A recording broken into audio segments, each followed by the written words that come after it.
This is Savannah Burton. She wants to be Canada's first transgender woman to compete on a team internationally. 2 years ago, she played on the men's team.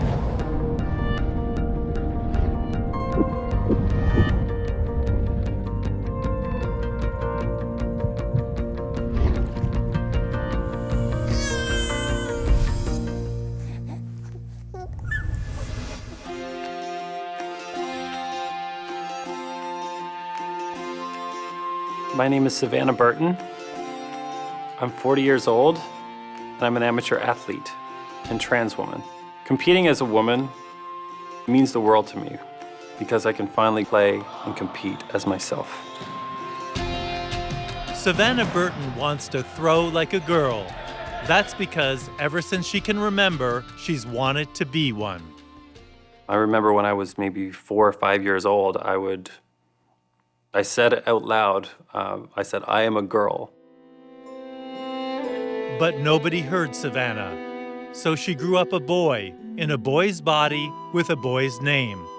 But she's asked us not to use it because little boys who want to be little girls in small-town Newfoundland had a hard time growing up. So I kept it all internal. I didn't share it with anybody. It was I was not a very social person. I was kept to myself a lot.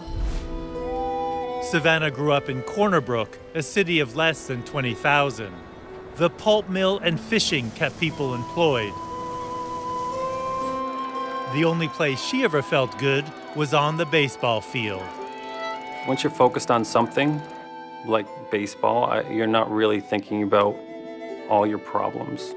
You can kind of just push that aside for a few hours while you're out playing sports. I used to play right here. That was my position. I can see you there now. Savannah's mom, Bonnie, remembers the good times watching her play ball and quickly moving up the ranks. It was very exciting. I loved watching her play baseball. And I loved the game. I guess that's when I first got to like baseball, actually, when, well, her and her brother were only like 6 and 7 or something when they started. By her teens, Savannah was becoming a local baseball star, and there was talk of her turning pro. But her mother knew something was holding her back. I guess I always knew that there was something that wasn't right in Savannah's life, but I didn't know what it was. And I couldn't get her to tell me what it was. Cam Neely, Sergei Fedorov. Savannah was also passionate about hockey. Collecting cards was a good distraction from life. Still in pretty good shape. Yeah, they were actually in really good shape. Yeah, I should have sold it when it was worth $100. Savannah's decided to pass on her card collection to her nephew. Her brother Rick knew she was having trouble growing up. I knew that at the time, my brother was just not happy with who he was. But like I said, it did kind of maybe keep us apart a little bit more, I guess, because I know she wanted to just stay in a room, or downstairs we had a family room with a TV. Savannah would spend hours alone watching TV.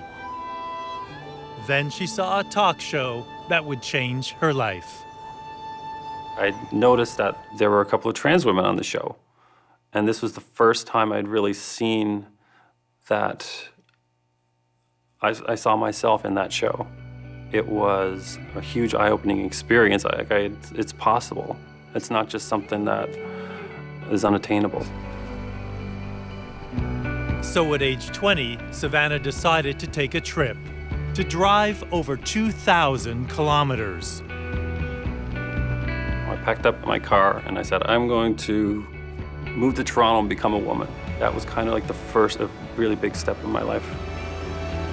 But Savannah didn't become a woman in Toronto. After a couple months, she moved back to Newfoundland. It was completely overwhelming.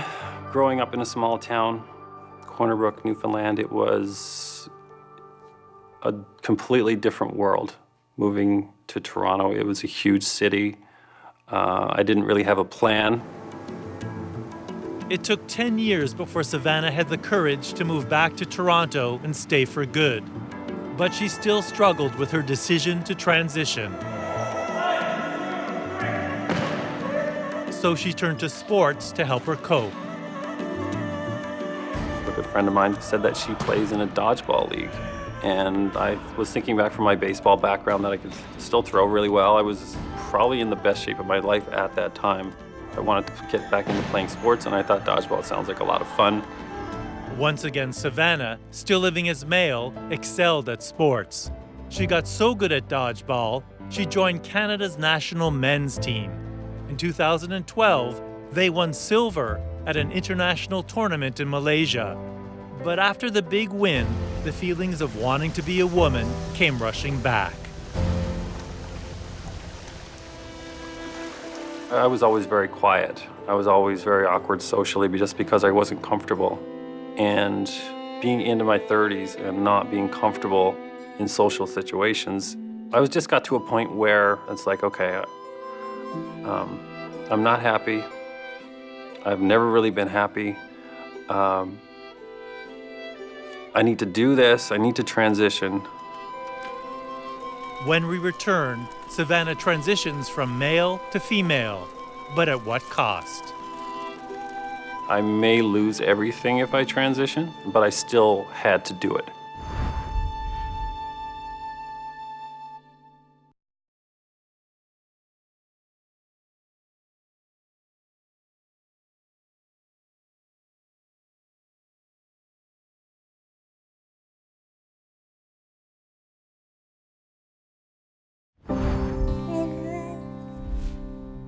For all her life, Savannah Burton competed in sports. For most of that time, she played as male. She even won silver for Team Canada, competing in dodgeball. But at age 38, she decided to transition from male to female. The first step was physically changing her appearance, but that was easier said than done. It was one of the hardest things I've ever had to do is to get dressed as present as a woman and go out publicly. I was so nervous, I wasn't sure if I was going to even do it. It took me probably an hour just to get outside the door or whatever. Over time, Savannah's confidence grew, and she built up a close group of transgender friends. By age 39, she decided to compete in sports again. She wasn't ready to go back to dodgeball, but in the spring of 2014, she tried rowing. Nobody knew me in rowing, which I kind of thought it would make it easier. It's kind of like a clean slate. I could go in there and not have to be around people, I guess, that knew my history. So that was a big thing for me and the big reason why I did rowing. In the end, she and Enza Anderson decided to do a rowing half marathon. They became Canada's first transgender athletes to compete. They finished the 22 kilometers in 2 hours and 8 minutes. Good job, way to go. Savannah's parents flew to Ottawa to cheer her on. By now, they had accepted her decision to transition. It makes me so happy, and I'm so proud of her. Savannah's mother may have accepted her transition, but not everyone is as accepting. With her size and strength, Savannah shows great promise in rowing. But according to Rowing Canada, she's not allowed to compete for Canada as a woman. CEO Donna Atkinson says that's because they follow the International Olympic Committee, or IOC, rules. The IOC rules came into effect in 2004. They basically state that an athlete has to be recognized by their own country in the gender that they want to compete in. They have to have undergone sexual reassignment surgery and be at least 2 years under hormone treatment. Savannah has never had sex reassignment surgery or legally changed her gender. But she has had 2 years of hormone therapy. That was done at Sherbourne Health Centre. They won't talk about her case specifically, but they treat lots of transgender women like Savannah, according to her nurse, Rebecca Hammond. So the average medication regime, I guess you could call it, that we would provide to trans women would be a androgen blocker or a T blocker, testosterone blocker. So we give it for trans women to help reduce the effects of testosterone. We also give estrogens of various types. Some of the changes that happen, so things like breast development, the redistribution of fat, the decrease in body hair. According to Rebecca, another big change will affect Savannah's performance in sports. Generally, things like strength decreases over time, and we talk about this. If people have jobs where they need strength, if people are, reliant on physical strength, particularly grip strength and upper body strength, you're going to see a decrease with that, with the effects of testosterone being taken away. I certainly wasn't as strong as I used to be. I don't throw as hard as I used to. My muscles are not, they're just not as strong, they're not as big. It's kind of frustrating in a way, but I mean, it's just part of being a woman. But hormone therapy isn't enough to compete as female. The IOC requires sex reassignment surgery, the removal of penis and testicles to create a vagina. Yeah, I think that the guidelines for the IOC are inherently transphobic. They're saying that it has an advantage physically or an advantage with respect to performance, which is not the case. Trans women, after 2 years of hormone replacement therapy, do not have any advantage whatsoever. The controversy over women's unfair advantage in sports goes back decades. It began in 1938 when German high jumper Dora Heinrich-Retjen nearly won bronze at the Olympics, until it was discovered she was biologically male. For years, the IOC tested women to confirm their gender. Then, in 2003, they came out with an official policy for transgender athletes, requiring them to have sex reassignment surgery. A Canadian cyclist was the first transitioned athlete to qualify to compete as female. But now that she can, she no longer wants to. Forcing someone to have surgery is wrong, according to Kristen Worley. Telling a young person to ride their bike, to run around a track, to row a boat, or kick a ball, this is what they have to do to their body to participate, to be accredited to participate. It's unethical. Kristen says she has the science to back her up. For the last year and a half, she's monitored her body to show what can happen after sex reassignment surgery. She says without any testosterone, she's not only at a disadvantage in sports, but she's been left with serious medical problems. I don't have the testicles to produce the hormones that are required to help with recovery, muscle development. The main functions like bone health, mental health, sexual health, all these things. What the IOC is asking somebody, you're taking away, you're making somebody unwell. You're actually creating, you're debilitizing the body, or creating a disability. Feeling pretty good? Yeah. How's your blood pressure been? Have you been checking it at home like I asked you to? Yeah. Any issues or concerns? I don't think so. Dr. Karis Massarella is a transgender woman and emergency room physician. She says sex reassignment surgery is not only dangerous, it can be deadly. There is a risk that you can die in surgery. A completely healthy person will show up, and about 1 in 10,000 times they'll die. If you look at post-op complications, you can develop blood clots. You can develop what are called abscesses. You can develop skin tissue loss. You can develop what we call fistulas, where there's literally a fistula between the neovagina and the bowel, which can cause leakage of bowel contents through the neovagina. And I'm not speculating. I've seen all of these complications related to transgender surgeries. So in fact, again, you're forcing somebody to have a surgery, which in my opinion is not necessary, in order to so-called level the playing field. Because in fact, we're not leveling the playing field. What we're actually doing is forcing people to have a surgery, which in no way improves or makes the playing field more level. In fact, in my opinion, it actually makes it harder for trans women to compete. The International Olympic Committee declined to be interviewed for this documentary. When we return, Savannah faces a tough choice: have sex reassignment surgery or never compete for Canada again.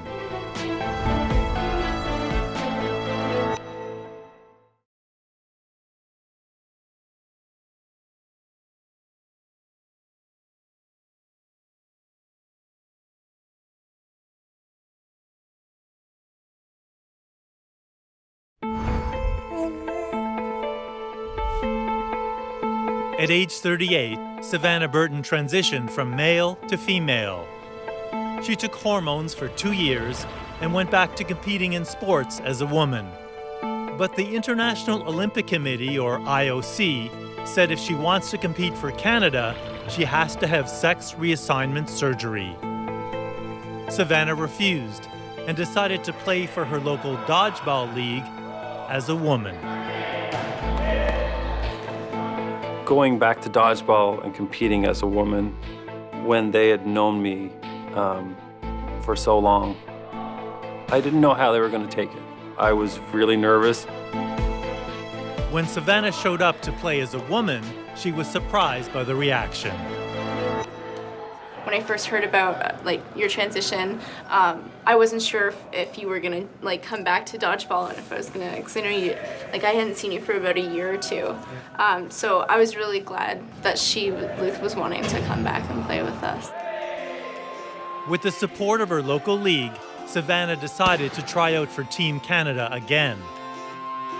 When she competed as male in 2012, she won silver at an international tournament in Malaysia. But this time, she wanted to compete as a woman.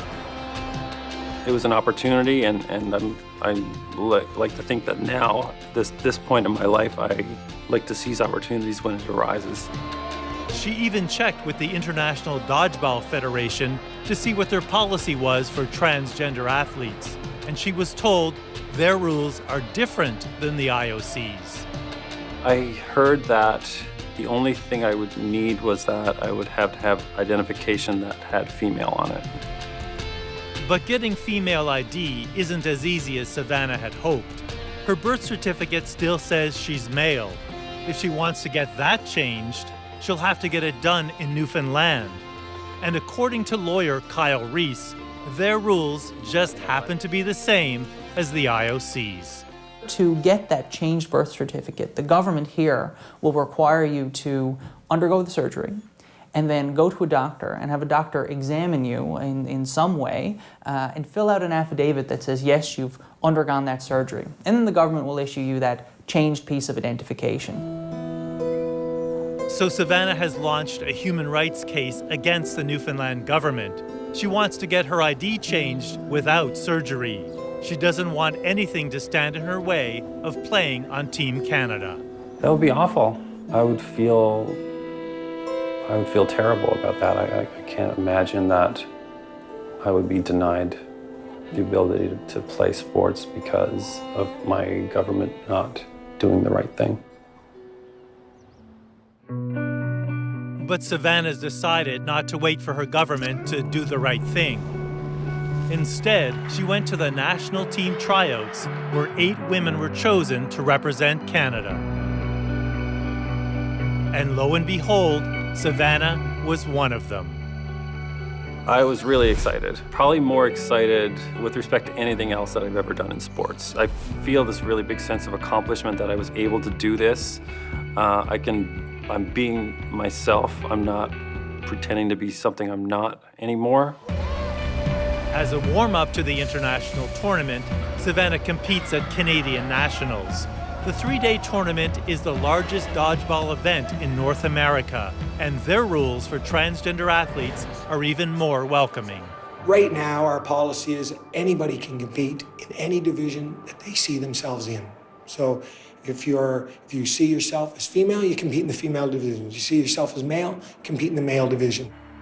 The open policy is one thing, but this is the first time many players will be seeing Savannah as a woman. She's afraid how they're going to react. I wasn't sure what to expect, but I haven't had any problems at all. Everybody's been really nice. I've been having a lot of good conversations with people, and everybody come up and saying hi, and competition is great, and I'm really enjoying being here. Savannah's also enjoying winning. By the end of the second day, she's undefeated. But some women are finding her team has an unfair advantage. They're a good team. That one girl has a really good throw. It's hard to predict. Super accurate and hard throws. Well, there was one girl that could underpitch, which is crazy. That unfair advantage isn't Savannah, but her teammate Jocelyn Brewer.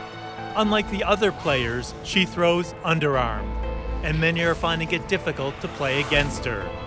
It helps get Savannah's team all the way to the finals, but that's as close as she would get.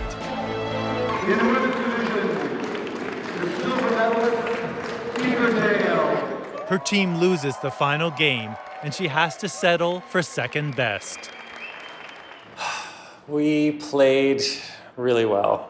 I couldn't be more prouder of our team. I think we showed great heart. We played amazing. We made it to the finals, and we lost to an incredibly strong team, returning champions from last year. But that's not Savannah's only disappointment today. Although this national competition has been very open to transgender athletes, she has no idea that the president of the International Dodgeball Federation, Bill Fair, has just adopted the IOC policy. So for the first time ever, we have an applicant that's actually a transgender athlete. And so being that this is the first time that we've had an applicant, we actually had to research and look up to see if there was any sort of precedent set for transgender athletes. And so that's when we came across the Olympic policies, and we decided to adopt that, being that that looked like the best format to use. So that means Savannah will need to have sex reassignment surgery if she wants to compete for Canada. So I'm sorry to hear that. It's difficult to hear that, and hopefully they would consider changing their minds. They're saying that it has an advantage physically or an advantage with respect to performance, which is not the case. Trans women, after 2 years of hormone replacements therapy, do not have any advantage whatsoever. That is inherently discriminatory, so I would definitely have to fight that.